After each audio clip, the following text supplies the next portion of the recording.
नमस्कार, public opinion में आपका स्वागत है। मैं हूं संकेत उपाध्याय। कर्नाटक विधानसभा चुनाव में महज 9 दिन बाकी हैं, 9 डेज।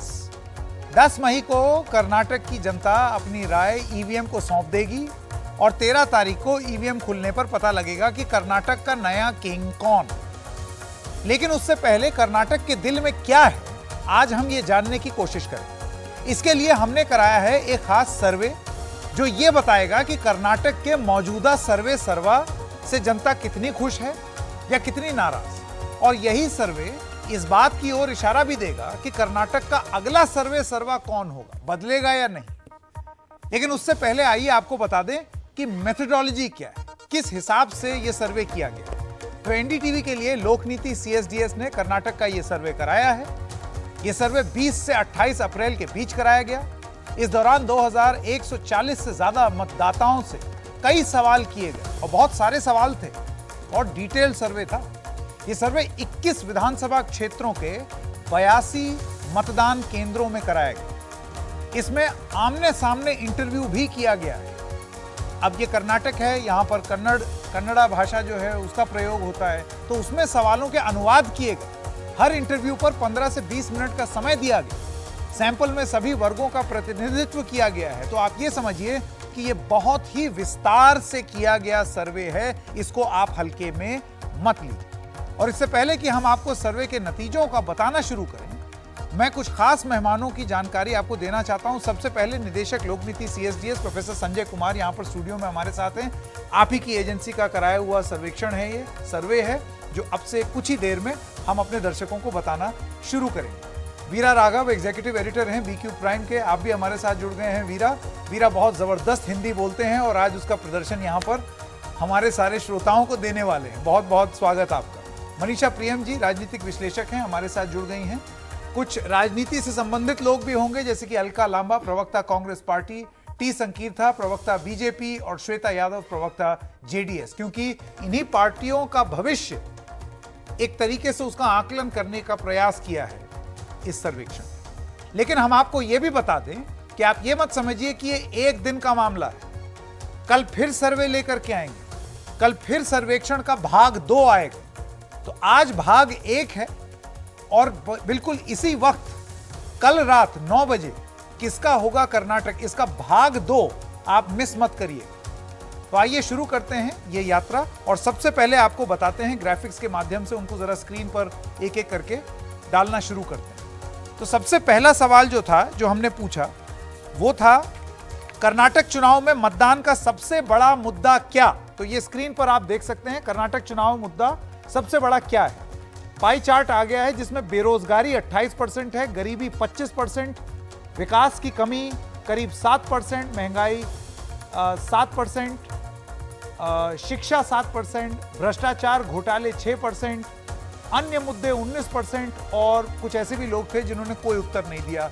ये शायद वो लोग हैं जिनको लगता है कोई मुद्दा ही नहीं। लेकिन इसमें एक रोचक चीज निकली, अगर आप बेरोजगारी और गरीबी को मिला दें, क्योंकि लगभग इन दोनों चीजों का वास्ता एक दूसरे से होता है, तो 53% होता है। यानी कि कर्नाटका के दिल में वोटरों का अहम मुद्दा बेरोजगारी और गरीबी 53%। ये आपके स्क्रीन पर जैसे कि आप देख सकते हैं यहां 53%। आइए जरा और डेटा में जाते हैं, गोता लगाते हैं और आपको दिखाते हैं ये आंकड़ा। तो बेरोजगारी और गरीबी अहम मुद्दे हैं। इसमें बेरोजगारी, जो कुल जवाब दिए गए सर्वेक्षण में, 28% लोगों का ये मानना था कि बेरोजगारी बड़ा मुद्दा है।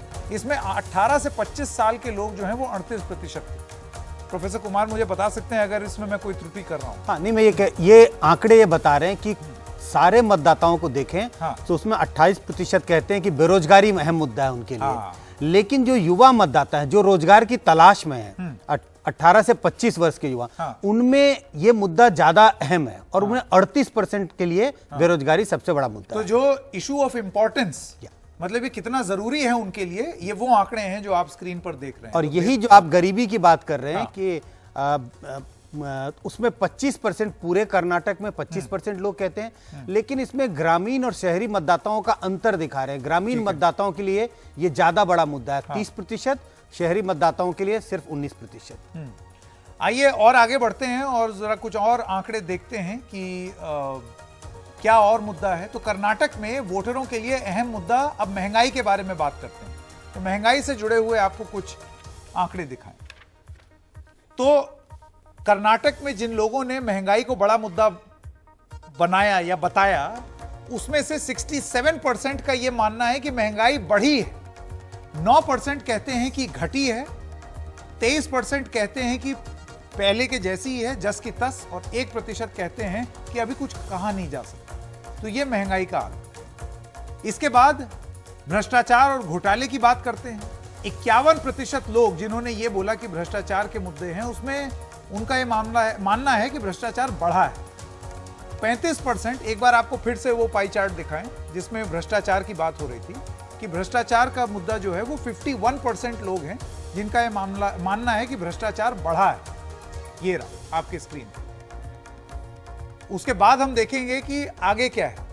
पहले के जैसा ही ये 35% मानते हैं। 11% का ये भी मानना है कि कम हुआ है। ये वो 11% हैं शायद जो कि पेसीएम और 40% कट मनी से प्रोफेसर कुमार थोड़े अनभिज्ञ रह गए, क्योंकि इस चुनाव में इसका बड़ी चर्चा हुई।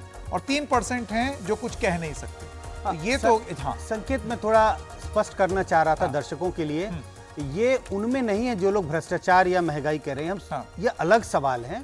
और इसको स्टैंड अलोन आप कह सकते हैं कि भ्रष्टाचार के मामले पर अगर हम बात करें तो मेजॉरिटी 51% मतदाताओं को कर्नाटक में लगता है कि भ्रष्टाचार 5 साल में बढ़ा है, 11% को लगता है कम हुआ है, और 35% ऐसे हैं जिन्हें लगता है कि इसमें कोई फर्क नहीं आया है। तो ये उनमें नहीं है जो लोग के लिए भ्रष्टाचार मुद्दा, ये सारे जो कर्नाटक के वोटर हैं उनमें पूरा जो सर्वेक्षण हुआ है 2100 प्लस लोगों का, उनमें से 51% लोगों का यह मानना है कि भ्रष्टाचार बढ़ा है। 51%, यानी कि कांग्रेस का जो इशू है वो शायद लोगों में के दिल में घर कर रहा है। इस तरीके का कांग्रेस का इशू नहीं है, बीजेपी भी इसी इशू को उठा रही है। दोनों पार्टियां इसी का जिक्र कर रही हैं, और 51% लोगों को कर्नाटक में लग रहा है कि ये सचमुच 5 साल में बढ़ा है। आगे और देखते हैं इसी से जुड़ा हुआ और इस हिस्से में, तो क्या 5 सालों में भ्रष्टाचार घोटाले बढ़े या घटे?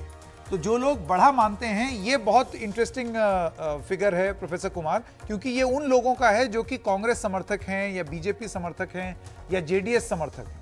तो कांग्रेस समर्थकों में जो बात आप कह रहे थे, 50% मानते हैं कि भ्रष्टाचार बढ़ा है। बीजेपी समर्थक 41% मान रहे हैं कि भ्रष्टाचार बढ़ा है। ये बहुत बड़ी बात है। वो इम्पोर्टेंट बात है कि जो बीजेपी का समर्थन में है वो भी मानते हैं कि भ्रष्टाचार बढ़ा है। बट संकेत, आप संजय जी बताएंगे एंड मनीषा बताएंगे, ये इट्स नॉट जस्ट भ्रष्टाचार बढ़ा है, करप्शन इशू है। ये मतलब नहीं है कि करप्शन इशू नहीं है, करप्शन इशू है। लेकिन उस इशू के आधार पर हम वोट नहीं देने जाएंगे। अनएम्प्लॉयमेंट, बेरोजगारी, पॉवर्टी, वो इश्यूज ज्यादा इंपॉर्टेंट है। बिल्कुल मनीषा जी। देखिए, किसी भी राजनीति के अखाड़े में 9 दिन आपने कहा, और मैं बिल्कुल बेताब थी तब से आपको कहने के लिए कि कर्नाटक के नाटक में ये 9 दिन चामुंडेश्वरी के नाटक के दिन हैं बिल्कुल, और नवरात्रि हैं, और महिषासुर का मर्दन भी होता है।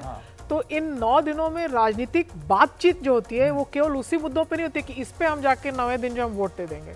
और बातचीत में भ्रष्टाचार जो है वो एक अहम मुद्दा बन चुका है।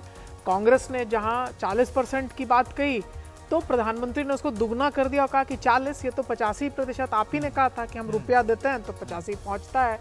तो एक तरह से आप देख रहे हैं कि इस पूरे काट की बात में प्रधानमंत्री ने यहाँ भी कहा कि आपने करप्शन पर जो प्रॉपर्टीज करप्ट इनकम से एक्वायर की गई थी, आपने तो केवल 5000 करोड़ का सीज किया, हमने तो लाख करोड़ के ऊपर सीज कर लिया। तो एक दूसरे पर ये बयानबाजी चलेगी, उससे जाके लोग अपना मन बनाएंगे कि आखिर इस बयानबाजी में कौन जो है वो ज्यादा। आखिर लोगों को ये पता नहीं चलेगा कि 5000 करोड़ में क्या पकड़ा गया और 1 लाख करोड़ में क्या पकड़ा गया, लेकिन बयानबाजी में लोग किधर समझते हैं, अपना राजनीतिक मत किधर बनाते हैं, उन बातों के लिए भ्रष्टाचार पर चर्चा जो है वो एक बहुत अहम चर्चा है। लेकिन सर्वेक्षण में ये आना कि लोगों के लिए बेरोजगारी और गरीबी इतना बड़ा मुद्दा है, अब ये चुनाव में वोट करते वक्त रिफ्लेक्ट करेगा या नहीं, क्योंकि अक्सर हमने कई राज्यों में देखा है कि लोग सर्वेक्षण में तो लिख देते हैं लेकिन वोट देने वाले दिन कुछ और हो जाता है। तो ये वोटर के मन में क्या होगा वोट डालते वक्त, ये किसी को नहीं मालूम वीरा। हाँ, और एक और बात आपको याद रखना होगा, कर्नाटक में करप्शन नई इशू नहीं है। It is a state which has the richest MLA, सबसे ज्यादा करोड़पति एमएलए वहां का है, पैसा का बहुत सारा असर होता है वहां चुनावों में। तो करप्शन मुद्दा एक इलेक्शन इशू, वोटिंग इशू होगा या नहीं, वो ये एक बड़ी बात है। लेकिन आइए राजनीतिक प्रवक्ता जो हैं उनके पास चलते हैं। अलका लांबा प्रवक्ता है कांग्रेस पार्टी की, टी संकीर्था बीजेपी की और श्वेता यादव जेडीएस की। अलका जी, सबसे पहले आपके पास आना चाहता हूं। यह सर्वेक्षण कहता है कि बीजेपी के भी जो समर्थक हैं वो भी ये मानते हैं कि करप्शन बहुत बड़ा मुद्दा है। बिल्कुल संकेत जी, मैं जब आपसे बात कर रही हूं ना, मैं इस समय कर्नाटका की धरती पर हूं, रात से नहीं 15 दिन से हूं। 7 जिलों के दौरे कर चुकी हूं, 1000 किलोमीटर का सफर तय किया, उसी के आधार पर बता रही हूं। और उन जिलों में गई हूं जो भाजपा और जेडीएस के गढ़ हैं, वहां कांग्रेस के विधायक नहीं है, वहीं से हम प्लस होंगे, इसलिए वहां गई, वहां की हकीकत बता रही हूं। आपने ठीक कहा, जब कांग्रेस ने भी अपनी गारंटियां क्या होनी चाहिए, लोगों को क्या जरूरत है, जब इसका सर्वे किया तो पता लगा बिल्कुल ठीक है आपका जो सर्वे है। महंगाई सबसे बड़ा मुद्दा, गरीबी उससे बड़ा मुद्दा, बेरोजगारी, ये 3 मुद्दे कांग्रेस के सर्वे में आए और कांग्रेस ने तय किया अब गारंटी अगर हम देंगे तो ये करेंगे कि गरीबी से लड़ने के लिए 10 किलो चावल प्रति व्यक्ति हम देंगे, ये हमारी पहली गारंटी। महंगाई बड़ा मुद्दा है, महिलाएं आज भी 1150 का सिलेंडर खरीद रही हैं, इसलिए हमारे सर्वे में आया कि महिलाओं को आर्थिक मदद चाहिए। हमने वायदा किया अपनी दूसरी गारंटी कि 2000 रुपया महीना हम हर महिला को, घर की एक महिला को हम देंगे। बेरोजगारी वो बात ठीक है। देखिए अभी अलका जी आप अपने मैनिफेस्टो की बात कर रही हैं, लेकिन जैसे कि अभी वीरा भी बता रहे थे, ये भ्रष्टाचार कोई ऐसा मुद्दा नहीं है जो कि जिसके तार सिर्फ बीजेपी से ही जुड़ते हैं। कांग्रेस की भी जब वहां सरकार थी, जेडीएस की सरकार थी, तो ये आरोप उन सरकारों पर भी लगे। संकेत जी, जब आप विपक्ष में होंगे आप आरोप लगाएंगे, लेकिन जब आप सत्ता में हैं आपको मात्र आरोप लगाकर भागने का हक नहीं देगा। आप दिल्ली में सरकार चला रहे, कर्नाटक में डबल इंजन की सरकार, police, CBI, ED, IT police आपकी है। 9 साल कम पड़ गए, 9 साल कम पड़ गए, पूछना चाहते हैं बताइए कौन सा कर्नाटक का नेता या देश का नेता आज जेल की सलाखों के पीछे है? कोई भी नहीं है, क्योंकि आरोप झूठे थे। हमने कहा 40% कमीशन खोरा सरकार, हमने नहीं कहा, भाजपा का एक कार्यकर्ता और यहाँ पर कॉन्ट्रैक्टर एसोसिएशन ने राष्ट्रपति से प्रधानमंत्री को लिखित में दिया कि 40% भारतीय जनता पार्टी के संकीर्था जी, आपका जवाब इस सर्वे पर आपका क्या कहना है? आपके अपने ही समर्थक ये मानते हैं कि करप्शन बढ़ा है और लोग भी मानते हैं। देखिए, पहला चीज जो है वो सर्वे का सैंपल साइज और किधर किधर प्रदेश से आया है, मैं वो उसका जानकारी में नहीं जानना चाहता हूं, लेकिन मैं ये कहना चाहता हूं भारतीय जनता पार्टी इस बार प्रो इनकम्बेंसी और प्रो डेवलपमेंट का मुद्दा लेकर लोगों के पास गए। आप हमारा मैनिफेस्टो देख सकते हैं, अन्न, अभय, अक्षर, आरोग्य, अभिवृद्धि और आदाय, ये 6 मुद्दे लेकर हम लोगों के पास जा रहे हैं। हमारा मैनिफेस्टो जो है उसमें कांग्रेस का ऐसा उसका प्रदेश अध्यक्ष का नॉमिनेशन ही गारंटी नहीं था, ऐसा हमारा गारंटी वाला चीज नहीं है। हमारा जो घोषणा है वो ऑलरेडी एडवांस के रूप में लोगों के पास पहुंच चुके हैं। जब हम कहते हैं 40 लाख घरों में तक पानी पहुंचाने का काम मुख्यमंत्री जल जीवन मिशन ने किया है, तो वो आपको देख सकते हैं। जब हम डबल इंजन सरकार के नाते जब कहते हैं मैसूर बेंगलुरु का एक्सप्रेस बना हुआ है, तो आप देख सकते हैं। जब हमने कहा मेट्रो का रेल 2018 तक 118 किलोमीटर ही चलता था, अभी 56 किलोमीटर चल रहा है, आप देख सकते हैं। ये है हमारा मुद्दा, ये प्रो डेवलपमेंट का मुद्दा लेकर हम लोगों के पास जा रहे हैं। ठीक है, श्वेता यादव, जब तक कांग्रेस का सवाल है, मैं एक ही प्रश्न पूछना चाहता हूं, वो उतना फ्रीबीज, ये तो टेक्निकल चीज है। हम 2023 का जो बजट आप देख सकते हैं, हमारा रेवेन्यू सरप्लस बजट है। वो इतना घोषण कर रहे हैं, वो घोषण तो नहीं होने वाला है। स्वयं उसका अनफॉर्चुनेट एमपी वो कह चुका है हम 125 सीट जीतने से हम ये नहीं करेंगे। तो इसका मानना है वो 125 सीट नहीं जीतेंगे, वो ये सभी घोषणा नहीं करेंगे। लेकिन ये घोषणा देने में बजट में करीबन 1 लाख करोड़ का नुकसान होगा। उसका रेवेन्यू जनरेशन कैसे करेंगे, लोगों को ऊपर डालेंगे? ठीक है, श्वेता यादव जी के पास में जाना चाहता हूं। 85% वो नकली गांजियों को परिवार में श्वेता जी देखिए, ऐसा कहीं ऐसा ना हो कि कांग्रेस और बीजेपी में ही हम उलझ के रह जाएं। कर्नाटक का मसला है, यहाँ पर एक पार्टी और है और वो बहुत मजबूत और जरूरी दल है, अक्सर किंग मेकर की भूमिका निभाता है ये दल, जेडीएस। श्वेता जी आपका सर, इस बार किंग मेकर नहीं बनेंगे सर, हम किंग ही बनेंगे, क्योंकि दोनों नेशनल पार्टीज को टक्कर देने जितना हम स्ट्रांग हो चुके हैं। और मैं सबसे पहले ये बोलना चाहती हूँ, ऐसा तो नहीं है कि ख्याली पुलाव हैं। नहीं सर, कयाली पुलाव तो दोनों नेशनल पार्टीज पका रहे हैं, क्योंकि आप तो देख ही रहे हैं हाल ही में दोनों नाक को जगाते, कोई आके नाक को सुलाते हैं और वापस से गाली गलौच और ये क्या क्या मुद्दा उठाते हैं। बीजेपी वालों का तो 2 महीने से तो मुद्दे के बाद मुद्दा, मुद्दे के बाद मुद्दा, ये तो चलते ही आ रहे हैं। कांग्रेस वाले उसके ऊपर नमक छिड़कते आ रहे हैं। तो ये सब नाटक कर्नाटक में नहीं चलने वाला है। मैडम सही बोली, चामुंडेश्वरी जी का आशीर्वाद है कुमारण्णा जी के ऊपर। तो हम ऑलरेडी कर्नाटक की जनता जो जनार्दन ने वो ऑलरेडी कुमारण्णा को एक सेकेंड, ये अगर भ्रष्टाचार के आरोप लग रहे हैं तो आपकी भी पार्टी इससे अछूती नहीं है। नहीं सर, देखिए मैं ये क्लियर करना चाहती हूँ, हमारा जो भी रीजनल पार्टी है बहुत छोटा पार्टी है, किसान का पार्टी है, वुमन बेस्ड पार्टी है, हमारा पार्टी, और हम भ्रष्टाचार से बहुत कोसों दूर है सर। हमारी पार्टी में ऐसे कोई भ्रष्टाचारी नहीं मिलेंगे। और यहाँ पे बीजेपी, मैं ये क्लियर करना चाहती हूँ वन थिंग, दैट बीजेपी वाले कांग्रेस के ऊपर बोल रहे थे 70 साल से भ्रष्टाचार, ये भ्रष्टाचार। चलिए एक काम करते हैं जी, एक काम करते हैं, आप सब बने रहिए, अधिकार लिए ना। अब आइए कुछ और मुद्दे। सर्वे साल में इन लोगों ने क्या किया है? ठीक है, ठीक है श्वेता जी, आप इजाजत दीजिए। अब सर्वे की जो अगली फाइंडिंग्स हैं प्रोफेसर कुमार, उसकी ओर बढ़ते हैं और अब हम बात करते हैं स्थानीय मुद्दे। और आइए आंकड़े आपके स्क्रीन पर आपके सामने दिखा। तो सबसे पहला सवाल जो था, बीजेपी सरकार द्वारा पारित की गई नई आरक्षण नीति यानी कि न्यू रिजर्वेशन पॉलिसी, कर्नाटक सरकार ने जो नया जातिगत आरक्षण लागू किया है, क्या उसके बारे में आपने सुना है? तो प्रोफेसर कुमार, 33% लोगों का कहना हां। इसका मतलब एक बहुत बड़ा भाग है जिसने नहीं सुना। बिल्कुल 33% ने सुना है और बाकी जो सारे वोटर हैं इसके अलावा उन्होंने नहीं सुना है।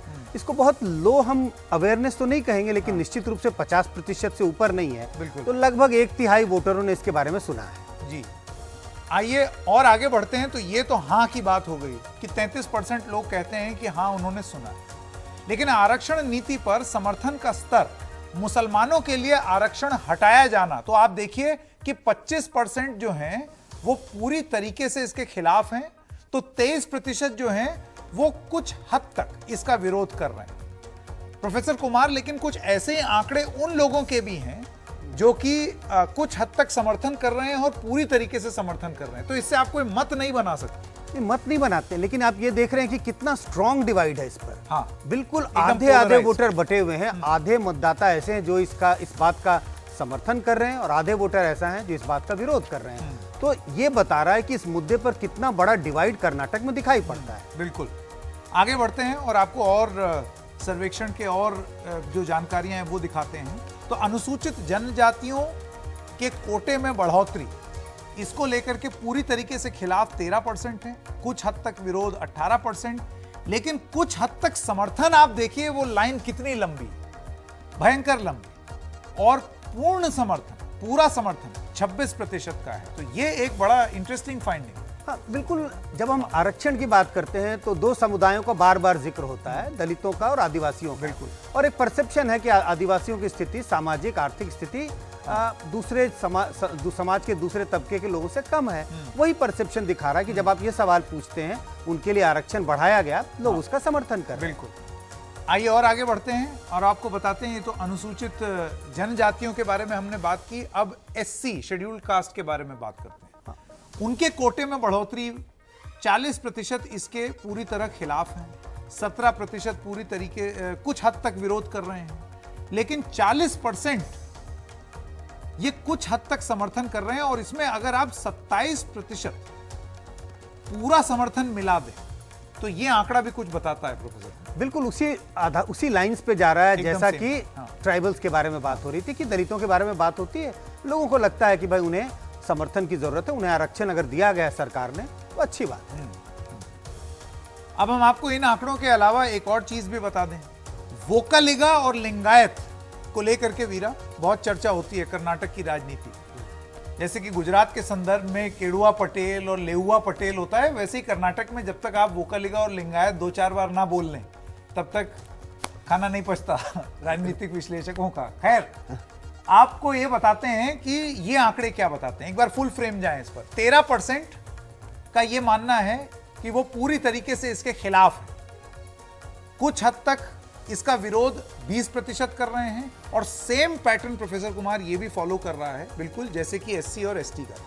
आगे वोकलिगा के बाद लिंगायत का भी हम आपको आंकड़ा दिखा दें कि उनके लिए अलग से समर्थन, इसमें 13% जो है खिलाफ हैं, 12% कुछ हद तक विरोध कर रहे हैं, कुछ हद तक समर्थन 45% कर रहे हैं और पूरी तरीके से समर्थन 28% कर रहे हैं। तो आरक्षण जो कि एक बहुत बड़ा मुद्दा ग्राउंड पर बन गया है इस चुनाव में वीरा, ये आंकड़े जरूर एक तरफ इशारा करते हैं, एक डायरेक्शन देते हैं। हाँ, बट क्या ये संजय जी से जानना चाहता हूं कि ये वोटिंग इशू है, क्योंकि इसमें लोग जितने चाहते हैं कि सेपरेट रिजर्वेशन फॉर लिंगायत्स चाहिए, वो उसमें आप देखें तो 28% फुली सपोर्ट है और 45% सम सपोर्ट है। क्या ये वोटिंग इशू होगा या सिर्फ एक अलग तरीका के इशू है? I mean in sense that आप किसी के पास भी जाके, किसी भी इलाकों में आप सर्वे करते हुए किसी जात के पास जाके पूछेंगे कि रिजर्वेशन का जरूरत है, हाँ जवाब मोस्ट लाइकली आंसर है,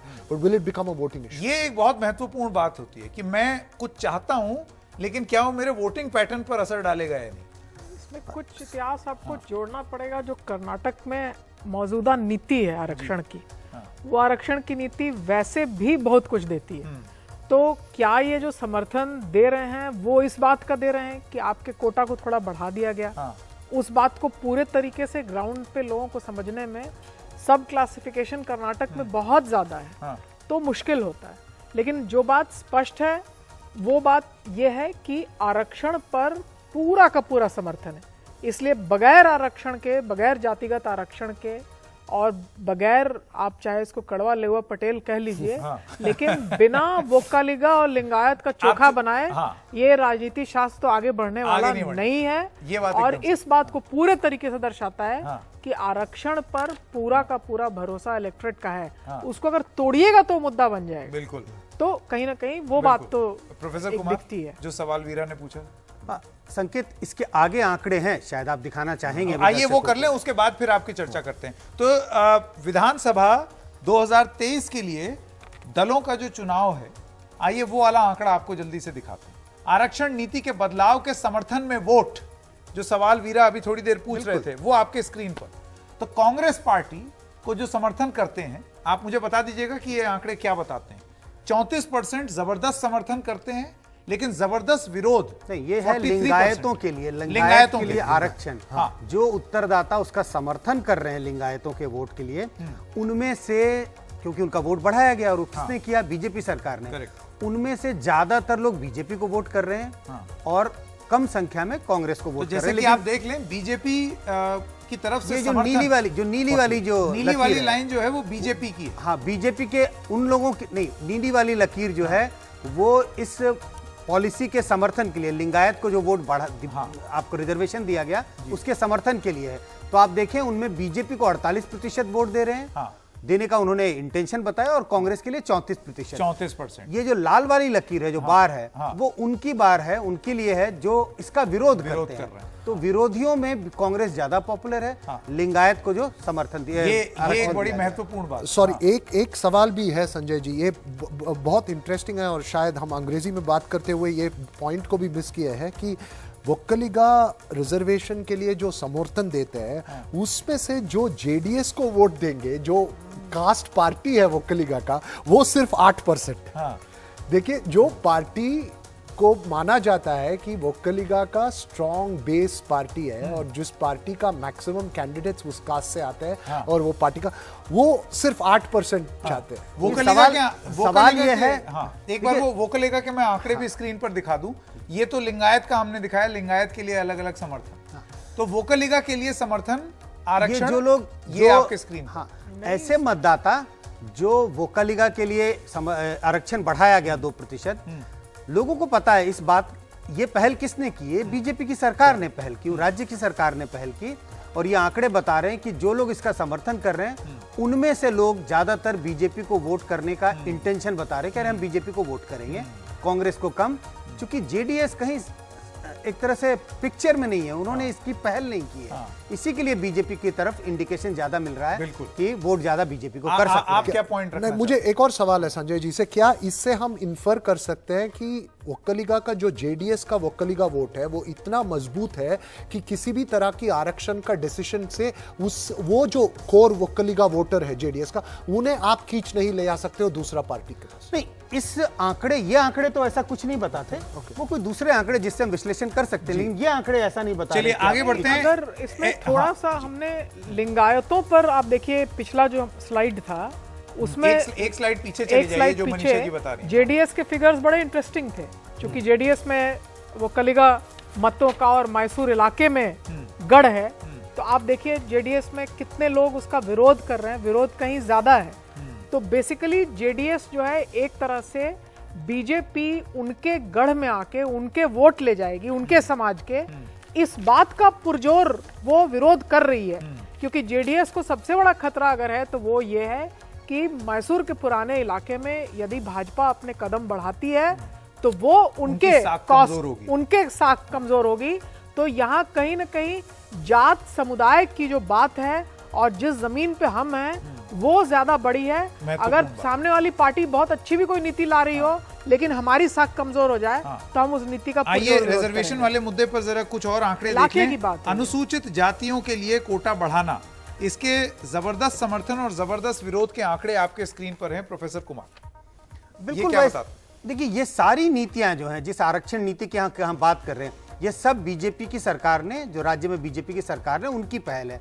ये सारे आंकड़े ये बताते हैं कि आप अगर उसका समर्थन करते हैं इस नीति का तो बीजेपी की तरफ ज्यादा वोट कर रहे हैं, और अगर इस नीति का विरोध कर रहे हैं तो आपका झुकाव दूसरी पार्टियों की तरफ है। ये जो रिजर्वेशन की बातें हैं इसमें बीजेपी को एक लोगों के बीच में फायदा होता, बाकियों के मुकाबले ज्यादा दिखता। बीजेपी ने जो नई आरक्षण नीति लाई है उसके समर्थन, उसका जो समर्थन करते हैं उनका बीजेपी की तरफ झुकाव, रुझान ज्यादा। बिल्कुल साफ, बिल्कुल। So and more important point मेरे हिसाब से संजय जी ये है कि ये एक माना जाता था कि ये हिंदुत्व का मुद्दे का उठाने का एक मौका मिलेगा ये रिजर्वेशन का। ये जाति रिजर्वेशन का इशू है, ये वो ट्रांसफर नहीं हुआ, वो जो लार्जर हिंदुत्व नैरेटिव चाह रहे थे बारजब, वो नहीं हुआ है इस रिजर्वेशन पॉलिसी का। शायद हम वी कैन अज्यूम, लेकिन उसके आगे जो कोर वोटर है भाजपा का, भाजपा ने जो भी नीतियां लाई हैं सामने, अपने कोर वोटर को बखूबी अपने पास वो रख पा रहा है इन नीतियों के चलते। अलाइनमेंट बहुत स्ट्रांग है उसके कोर वोटर्स के एक्सपेक्टेशंस। और अब आपको बताते हैं हमारा ये जो रिजर्वेशन वाला जो ओपिनियन पोल की फाइंडिंग्स हैं उसमें आखिरी प्रस्तुति, और वो है, नहीं इस पर आते हैं, मुस्लिम आरक्षण का खात्मा, क्योंकि ये एक बहुत बड़ा मुद्दा बन गया था राजनीतिक रूप से। तो मुसलमानों के लिए आरक्षण जो हटाया जाना, इसको किस तरीके से ये ग्राउंड पर इसका इंपैक्ट हो रहा है प्रोफेसर कुमार? वही और एकदम साफ साफ दिख रहा है। ये आंकड़े भी वही बता रहे हैं, ऐसे मतदाता जो मुस्लिम आरक्षण को हटाए जाने का समर्थन कर रहे हैं, उनमें से 52% लोग बीजेपी को वोट देने का इंटेंशन उनका है। और अगर उनमें से कांग्रेस को देखें तो 30%, इसी का सीधा उल्टा, जो लोग इसका विरोध करते हैं कि नहीं ये नहीं होना चाहिए, उनका झुकाव कांग्रेस की तरफ दिखाई पड़ता है। बिल्कुल, 42% वो लोग जो कि इसका विरोध करते हैं वो कांग्रेस की तरफ झुकाव दे रहे हैं।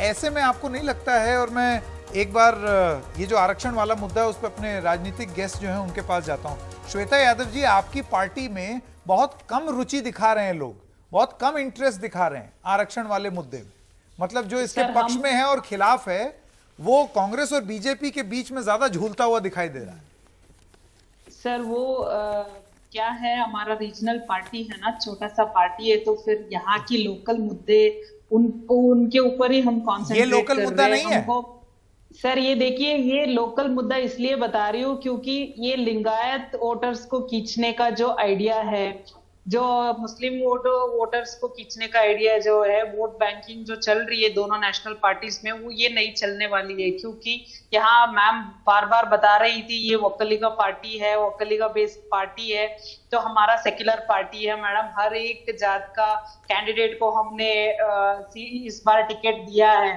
तो यहाँ पे रिजर्वेशन इतना कमाल नहीं करने वाली है। और हमारी जेडीएस पार्टी ये क्लियर करना चाहते हैं, हम सिर्फ डेवलपमेंट। ठीक है, टी संकीर्था जी मैं आपके पास आना चाहता हूं। क्या ये ग्राफिक, क्या ये जो प्रस्तुति है जो कि संकीर्था जी ये हमें बता रहा है कि जो रिजर्वेशन पॉलिसी आपकी सरकार लाई है उसमें लोग जो उसके पक्ष में हैं वो ज्यादातर आपको प्राथमिकता दे रहे हैं।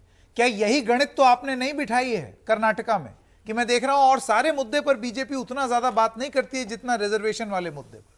क्या आपको लगता है कि इसी से चुनावी लाभ मिल जाएगा?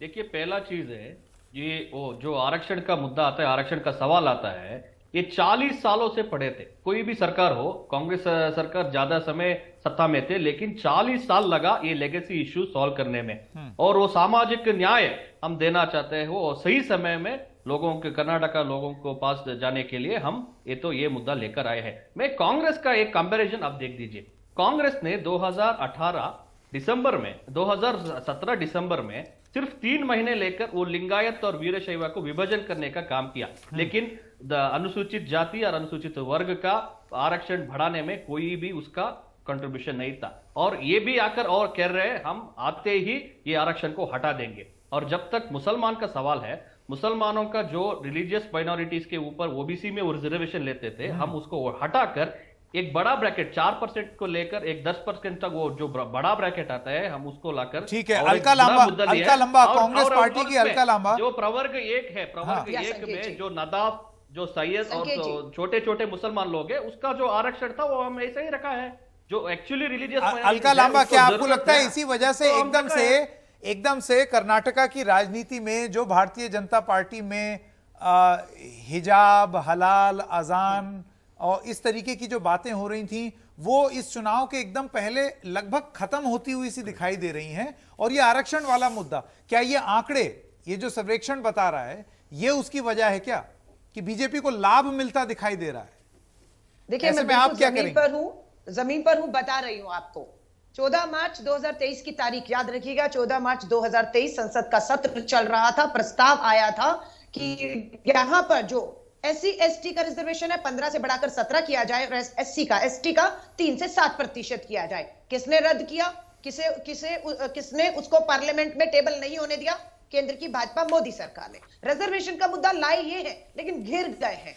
यहां पर रिजर्वेशन लेने की बात अधिक फैल गई है क्योंकि अब धर्म के नाम पर राजनीति है कि हमने मुस्लिम समुदाय को टिकट नहीं दिया, हमें मुस्लिम का वोट नहीं चाहिए, हम इनका रिजर्वेशन ले रहे हैं। लेकिन देने की जब बात आती है तो ध्यान से सुनिएगा, वोकालिंगा 12% की मांग करता है, मिल रहा है 2%। लिंगायत मांग कर रहा है 15%, मिल रहा है मात्र 2%। अब यहां पर ये बेनकाब हो गए। क्यों? क्योंकि 90 दिन के अंदर ये अपने ही कैबिनेट में 3 बार प्रस्ताव लाए और 3 बार अपने ही 90 दिन में अपने ही कैबिनेट के प्रस्ताव को बदला।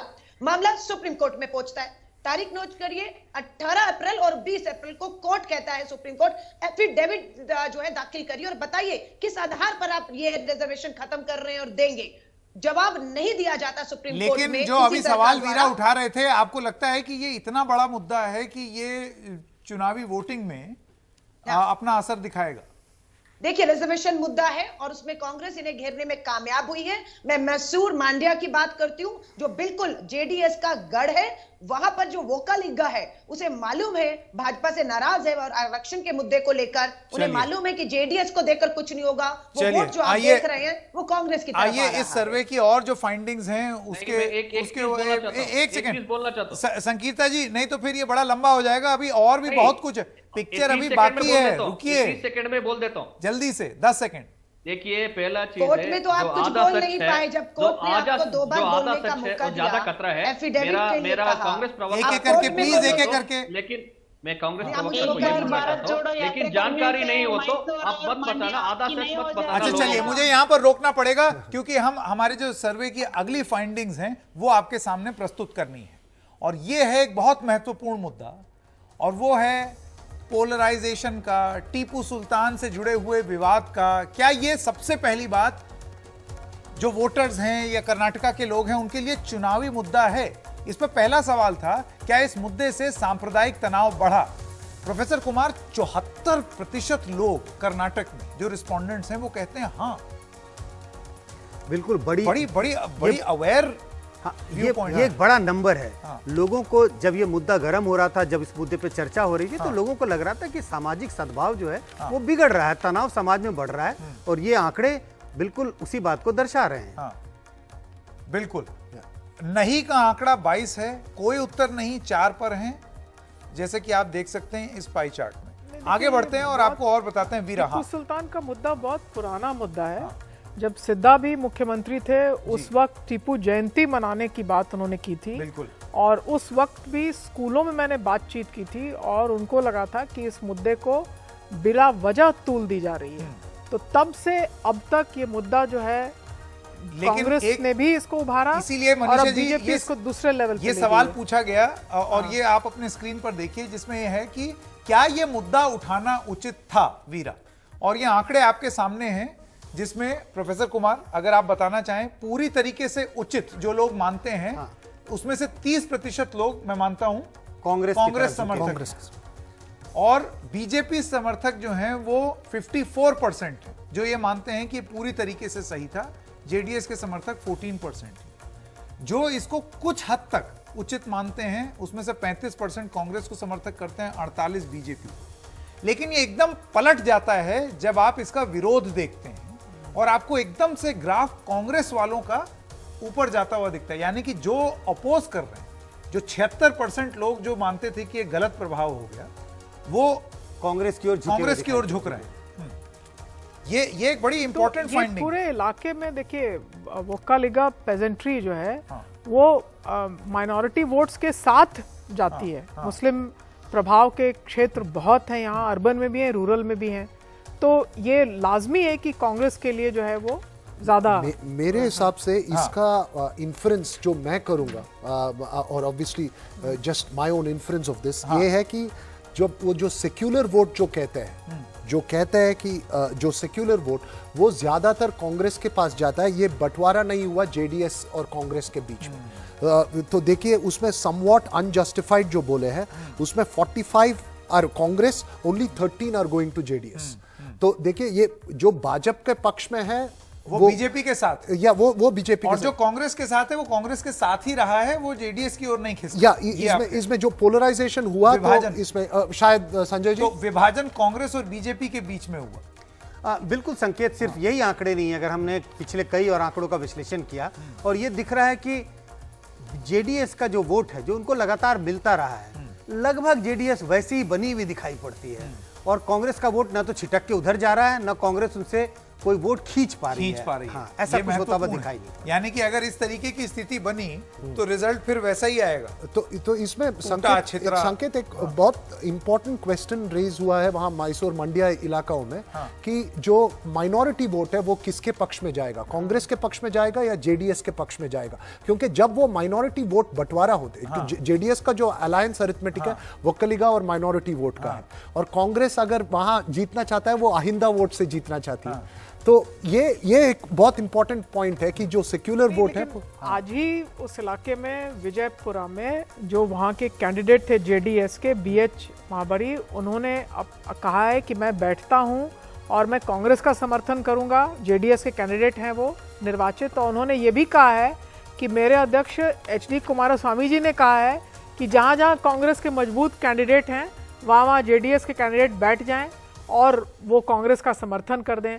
तो एक तरह से ये बात जो बीजेपी ने और प्रधानमंत्री ने भी खास करके उठाई कि जेडीएस और कांग्रेस एक दूसरे के साथ फ्रेंडली फुटबॉल मैच खेलें। बिल्कुल। अब ये जो टीपू सुल्तान वाला मुद्दा है और पोलराइजिंग इश्यूज हैं उस पर राजनीतिक दल क्या मानते हैं। अलका लांबा, प्रवक्ता कांग्रेस पार्टी, आपको लगता है कि अगर इसी तरीके से बात चलती रहती चुनाव में, अगर ये हिजाब, अजान, टीपू सुल्तान ये सब चलता रहता तो इससे बीजेपी से ज्यादा लाभ आपको था?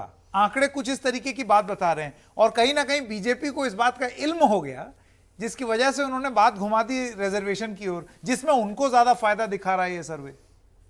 देखिए बिल्कुल, मैं बेंगलोर मैसूर हाईवे पर जा चुकी जो अभी भी अधूरा, जिसका श्रेय ले रहे हैं। अब उस हाईवे पे भी पता है विवाद इन्होंने किया, इन्होंने उरीगौड़ा, नंजीगौड़ा, ये आपके जो एक्सपर्ट बैठे हैं वो जानते हैं, एक स्ट्रेच का नाम दिया और ये कहा ये उरीगौड़ा नंजीगौड़ा जो है ये महान व्यक्ति है क्योंकि इन्होंने टीपू सुल्तान का जो है उनका दुश्मनी था, इसलिए करके हमने ये नाम दिया। और ये नाम कहीं ना कहीं संबंध रखता था जो वोक्कालिगा कम्युनिटी है उससे। उन्होंने साफ कहा ये विवाद आप गलत कर रहे हैं, हम ये नाम आपको नहीं रखने देंगे। इस नाम ने कभी भी जो है टीपू सुल्तान का और इनका विवाद नहीं रहा। आप टीपू सुल्तान और वोकालिगा के नाम से उरीगौड़ा नंजीगौड़ा का विवाद पैदा करके दो समाज को बांट रहे हैं और केंद्र सरकार को ये नाम वापस लेना पड़ा, इस स्ट्रेच का जो नाम वापस लेना पड़ा और ये दबाव था वो कालिंगा टी संकीर्ता मैं आपके पास आना चाहता हूं। टी संकीर्ता जी, आप मुझे ये बताइए कि क्या बीजेपी को ये आभास हो गया है, एहसास हो गया कि जो पोलराइजिंग मुद्दे हैं ये शायद उस तरीके का चुनावी लाभ न दे पाए, तो चलो रिजर्वेशन की ओर। देखिए, पहला चीज मैं कांग्रेस प्रवक्ता को जो बोलना चाहता हूँ, वो जो आधा सत्य बोलते हैं, जो आधा सच है वो ज्यादा खतरा है। पहले वो आरक्षण के बारे में बोला, आरक्षण का मुद्दा है, वो स्टेट का सब्जेक्ट है। जब तक आंध्रा और तमिलनाडु में है, अब 70% तक हमारा रिजर्वेशन बढ़ चुका है। वो स्टेट का प्रपोजल है, वो स्टेट देखेगा, वो जानकारी नहीं है तो वो देख के बताना चाहते हैं। दूसरा चीज है, जब ये जो टिप्पू सुल्तान का जब टिप्पू सुल्तान का बात आता है, टिप्पू सुल्तान या जो पोलराइजेशन का पार्ट आता है, वो दो पोलराइजेशन का जो एक्सपर्ट है कर्नाटका में वो तो कांग्रेस पार्टी है। हम भारतीय जनता पार्टी विकास के मुद्दे पर, लोगों के डेवलपमेंट के मुद्दे पर, हम चुनाव के लिए जाते हैं। ये तो हमारा नहीं है, ये विषय हमने नहीं उठाया। जो हिजाब हो या हलाल हो, ये टिप्पू का जयंती हो, टिप्पू का जयंती ने जो मुसलमान की धर्म में वो आचरण ही नहीं है, उसको सिद्धरामैया ने उठाकर वही पोलराइजेशन के लिए कोशिश किया। और जब तक हिजाब का सवाल है, हमारा नहीं, वो पूरा नेशनल इश्यू बन चुका है। वो किसकी प्रोपेगेंडा था वो सभी जानता है। वो ये चुनाव में जिक्र कम दिख रहा है, मतलब कर्नाटका का ये मुद्दा यूपी के चुनाव में ज्यादा दिख रहा था। नहीं, भारतीय जनता पार्टी के लिए ये तो चुनाव मुद्दे नहीं है। हम इस मुद्दे लेकर लोगों के पास नहीं जा रहे हैं। ठीक है, तो कांग्रेस श्वेता यादव, श्वेता जी, कहीं ऐसा तो नहीं होगा कि आपकी पार्टी ना 3 में रहेगी ना 13 में, क्योंकि ये दोनों ही अगर आप चीजों पर देखें तो ये सर्वे कुछ ऐसा पाता है कि आप में विश्वास जरा कम दिख रहा है लोगों का। अब ये मत बोलिएगा कि आप एक छोटी पार्टी हैं। सर नहीं, देखिए, ये जो रिजर्वेशन की बात हो, ये पोलराइजेशन की बात हो, सबसे पहले आवाज उठाया हमारा जो सीएम है HD कुमारस्वामी जी, उन्होंने उठाया। जो ये उरीगौड़ा नंजेगौड़ा जो है, ये बीजेपी लोग उनको ऐसे दिखाते हैं, उरीगौड़ा नंजेगौड़ा जो है तो वो टिप्पू सुल्तान को मार दिया है, ये बिलोंग करते वोकलिगा कम्युनिटी को। लेकिन हालांकि ऐसा कुछ भी नहीं है।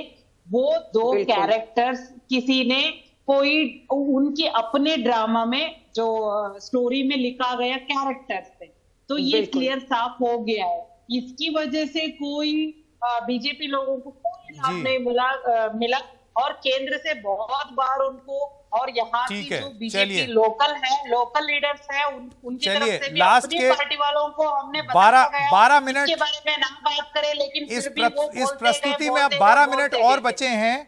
मैं सब लोगों से ये गुजारिश करूंगा, हमारे साथ बने रहिए। 12 मिनट और हैं और अभी 2 बहुत जरूरी फाइंडिंग्स और उनका जिक्र करना है प्रोफेसर कुमार। तो इससे पहले कि हम शुरू करें, एक बार फिर से याद दिला दें, ठीक 9 बजे कल आपको दिखाएं, ठीक 9 बजे कल भाग 2 आएगा। किसका होगा कर्नाटक? कल रात 9 बजे भाग 2 पार्ट 2 आपको हम दिखाएंगे। वो मेरा यकीन जानिए इससे भी ज्यादा रोचक होने जा रहा है।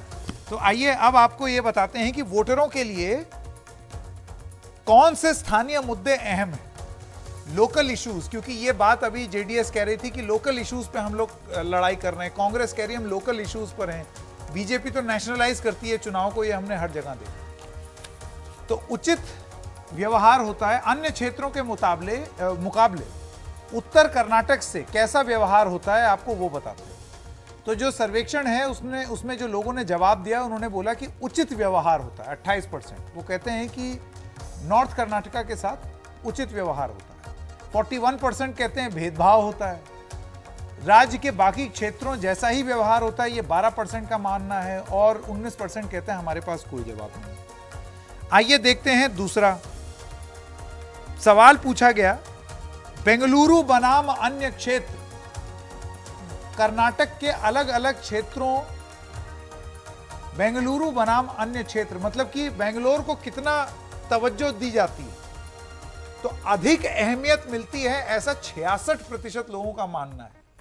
यानी कि एक बाहर जो धारणा है प्रोफेसर कुमार, वो ये है कि बेंगलुरु बहुत बड़ा सेंटर और कैपिटल, लेकिन ये तो कर्नाटक के अपने लोग कह रहे हैं कि बहुत ज्यादा फोकस बेंगलोर पे ही है। तो ये तो ठीक बात नहीं है। संकेत, ये 2 आंकड़े क्या बताते हैं? ये आंकड़े ये कह रहे हैं कि कर्नाटक के लोगों के बीच ये एक बड़ा मुद्दा है रीजनल डिस्क्रिमिनेशन का, डिप्राइवेशन का। कहते हैं भाई कर्नाटक में जो विकास हो रहा है उसका बड़ा हिस्सा आप सिर्फ बेंगलोर को दे देते बहुत हैं। बड़ी बात। उत्तर कर्नाटक के लोगों को कहते हैं कि भाई हमारे साथ भेदभाव होता है, लेकिन राजनीतिक पार्टियां इससे अछूती हैं।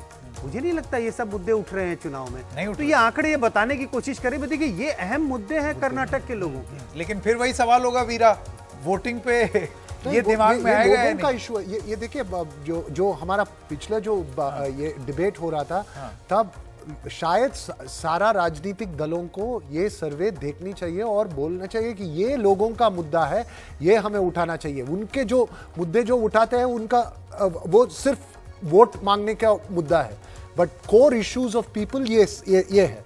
जी, मैं मनीषा जी इससे पहले कि आपके पास आऊं, जल्दी से सारे आंकड़े ले लें, उसके बाद फिर इसको डिस्कशन के लिए खोलेंगे। तो अगला सवाल ये था कि आप निम्न मुद्दों पर सरकार के काम का मूल्यांकन कैसे करते हैं? तो नतीजे अब आपके स्क्रीन पर आएंगे। सड़क, तो जो रिस्पोंडेंट्स थे उसमें 52% लोगों का मानना भाई सुधार हुआ है, 31% कहते हैं जस का तस, 16% कहते हैं सड़कें खराब हुई हैं। बिजली आपूर्ति 46% कहते हैं सुधार, 43% कहते हैं जस का तस, 10% कहते हैं गिरावट आई है। तो ये नाखुश लोग जो हैं वो कम हैं। अब अगला आंकड़ा है पेयजल, यानी कि वाटर। 51% कहते हैं सुधार, 35% कहते हैं कि वैसा ही है और 14% कहते हैं गिरावट। सरकारी अस्पताल, ये जो लोकल इश्यूज हैं इनकी बात हो रही है, 30% कहते हैं सुधार हुआ है, 48% कहते हैं जस का तस, गिरावट की संख्या 21%। ये आंकड़े भी बहुत जरूरी बात बता रहे हैं। सरकारी स्कूल 35% मानते हैं कि सुधार, 45% कहते हैं कुछ भी मतलब वैसा ही है, बदला नहीं स्थिति, 18% कहते हैं कि तो और खराब हुआ है।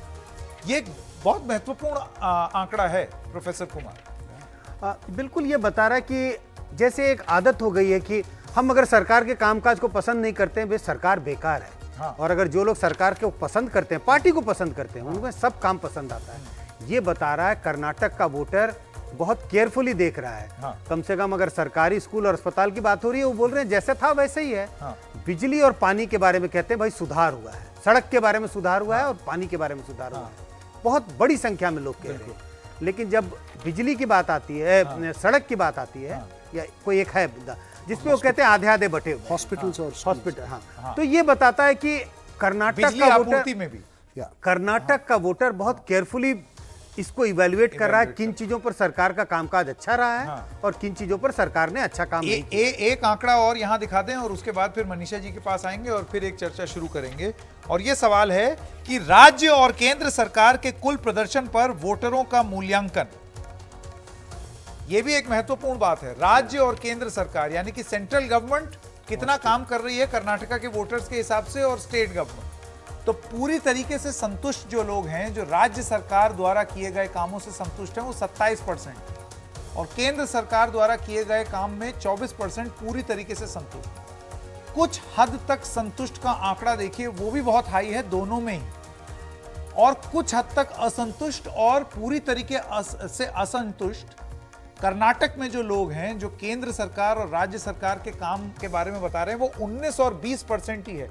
प्रोफेसर कुमार, इसका मतलब ज्यादातर लोग या तो कुछ संतुष्ट हैं या पूरी तरीके से संतुष्ट हैं, दोनों राज्य सरकार के काम से भी और केंद्र सरकार के भी काम से। हाँ, ये इसके पहले जो हमने आंकड़े देखे, हाँ। बिजली, सड़क, पानी, सरकारी स्कूल, सरकारी अस्पताल, ये उसका ही निचोड़ है एक तरह से। निचोड़ का मतलब ये नहीं कि हमने उसी आंकड़ों को विश्लेषण किया, ये अलग से सवाल पूछा गया और अब बहुत साफ दिखाई पड़ता है कि लोग बटे हुए हैं, लोग इसको केयरफुली इवैल्यूएट कर रहे हैं। ऐसा नहीं है कि आप बीजेपी के विरोधी हैं, आप नहीं पसंद करते पार्टी को, तो आप कहते हैं सरकार ने कोई काम नहीं किया। वोटर बटे हुए हैं, ज्यादातर लोगों को लगता है कि कामकाज तो हुआ ही है। करप्शन एक अलग मुद्दा है जिसकी चर्चा हम पहले कर चुके हैं। बिल्कुल बिल्कुल। मनीषा जी, इन आंकड़ों से आपके मन में क्या आता है? नहीं, मोटा मोटी बात यह है कि विकास का मुद्दा और वेलफेयर का मुद्दा दोनों दो तरह के मुद्दे हैं। सरकारी स्कीम्स के मुद्दे अलग हैं, विकास जो बेसिक इंफ्रास्ट्रक्चर की बात कर रहे हैं, और उस पर वोटर्स जो हैं अपना मन बनाते हैं। और कर्नाटक में मुझे दिखता है कि किसी भी दल की सरकार आएगी, उसको बिना परफॉर्म किए लोगों के बीच अब आगे बढ़ सकना मुश्किल है। तो एक basic floor level of development, floor level of कल्याणकारी कार्य जिसको कहा जाता है, वो करना नितांत आवश्यक है।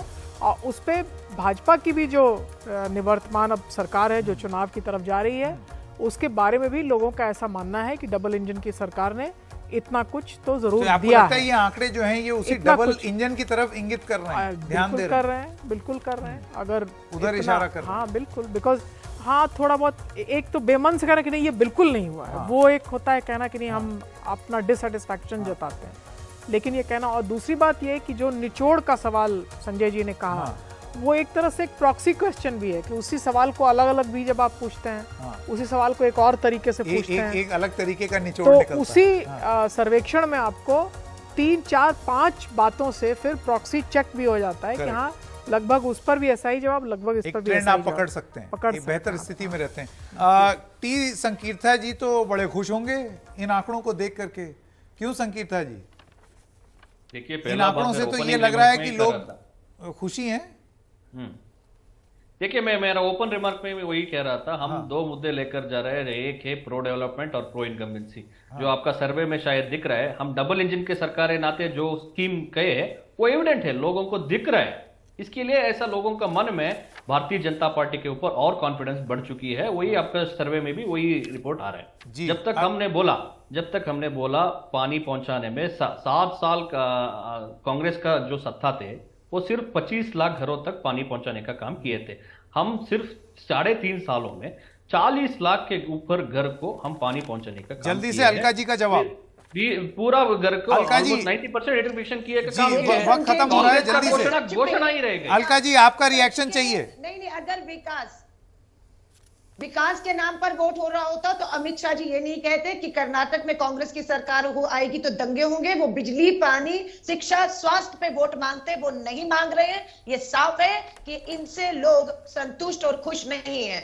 जिस जल की ये बात कर रहे हैं, सच्चाई ये है 50% लोगों के घरों में आज भी जल की समस्या यूं की त्यों बनी हुई है। ये आप ही का सर्वे बता रहा है। उसमें कोई ऐसा नहीं है कि 80% लोग खुश हैं जल की समस्या, जल की सप्लाई से। तो बात यह है कि भाजपा के लिए विकास मुद्दा नहीं है, इसीलिए पूरा ध्रुवीकरण पूरी तरह से मुद्दे को भटका रहे हैं, जाति, धर्म, आरक्षण, और इस पे लड़ रहे हैं। आपने कभी अमित शाह जी के मुंह से बिजली, पानी, शिक्षा, स्वास्थ्य का एक ग्राफिक और दिखा देते हैं, मुझे नहीं याद। जाते जाते एक ग्राफिक और दिखा देते हैं। आइए वो स्क्रीन पर प्रस्तुत करते हैं और उसके बाद ये भाग 1 जो है हमारा पब्लिक ओपिनियन का, उसको खत्म करेंगे। कल्याणकारी योजनाएं जो हैं, वेलफेयर स्कीम्स, केंद्र सरकार की विभिन्न कल्याणकारी योजनाओं के लाभार्थी, ये आंकड़े प्रोफेसर कुमार क्या बताते हैं? मनरेगा 31%, प्रधानमंत्री आवास योजना 30%, प्रधानमंत्री उज्ज्वला योजना 30%, आयुष्मान भारत योजना 32%। जी संकेत, ये सारे ऐसी योजनाएं हैं जो केंद्र सरकार के द्वारा चलाई जा रही हैं और आप देखें कि लगभग एक तिहाई से थोड़ा सा कम कई सरकारी योजनाओं का लाभ कर्नाटक के वोटरों में 1/3 वोटरों को मिल रहा है। कुछ स्कीम ऐसे हैं जो कम वोटरों को इसका लाभ मिला है। जी और अगर राज्य सरकार के स्कीम्स की भी बात करेंगे जो अभी आपके स्क्रीन पर आ रहा है, बिल्कुल, उसमें ये दिखाई पड़ता है 2-3 स्कीम्स तो ऐसे हैं जिस पर लाभार्थियों की संख्या ज़्यादा है। खासकर ये जो पहली वाली स्कीम है भाग्य लक्ष्मी योजना, इस पर करीब 45% लोग, तो ये कुल मिला के मोटा मोटी ये इस बात से पता चल रहा है कि सरकारी योजनाएं लोगों तक पहुंची हैं। केंद्र सरकार की योजनाओं से ज़्यादा सरकार राज्य सरकार की योजनाएं ज़्यादा पहुंच रही हैं लोगों तक। बिल्कुल। वीरा, आपको लगता है ये लाभार्थी जो है ये कुछ गेम चेंज कर सकता है कर्नाटका में? गेम चेंज कर सकता है या नहीं ये कहना बहुत मुश्किल है, लेकिन इसमें एक मेरे हिसाब से ये काफ़ी महत्वपूर्ण है, जैसे संजय जी ने बताया कि स्टेट गवर्नमेंट का वेलफेयर स्कीम ज़्यादा पहुंच रहे हैं। सेंट्रल गवर्नमेंट का वेलफेयर स्कीम से ज़्यादा स्टेट गवर्नमेंट वेलफेयर स्कीम्स का बेनिफिट दिखाई दे रहा है। और नहीं, हाँ, लेकिन मैं इस पे कैवियट भी दूंगी, आप बोलेंगे उसके बाद। नहीं, बिल्कुल बोलिए, वक्त वैसे भी खत्म मैं हो चला। बोलती हूँ ये कि अभी कर्नाटक में 2018 में भी चुनाव हुआ और सिद्धरामैया की सरकार थी, उसके पास सोशल कोalition भी था और उसके पास तरह तरह के भाग्य स्कीम्स, पूर्णा स्कीम्स, मातृपूर्णा स्कीम, डिलीवरी, ये सब पे इतना कुछ किया कल्याण के लिए, रीजनल इनइक्वालिटी को ब्रिज करने के लिए। उसके बावजूद भी वो मेजॉरिटी मार्क तक नहीं पहुंचा। हाँ, तो चल जाए तो बार-बार नहीं बोलती तो हूँ कि तुक्का। कर्नाटक में कुछ है, बट वोट शेयर वो अलग बात है। बट इस इलेक्शन का सबसे बड़ा मुद्दा एंड ग्रास रूट्स है एंटी इनकम्बेंसी। नाउ किस तरह की एंटी इनकम्बेंसी है ये? क्या सरकार के खिलाफ उसका लाभ कितना दूसरे दल निकाल पाएंगे, ये देखना होगा। वक्त एकदम खत्म हो गया है और एक बार फिर से अपने दर्शकों को बता दें, भूलिएगा मत, कल 9 बजे फिर मिलेंगे भाग 2 के साथ। किसका होगा कर्नाटक, और रोचक जानकारियां निकलेंगी। ये जो सर्वे हुआ है लोकनीति, CSDS और NDTV का। फिर मिलेंगे, खबरें जारी रहेंगी NDTV इंडिया।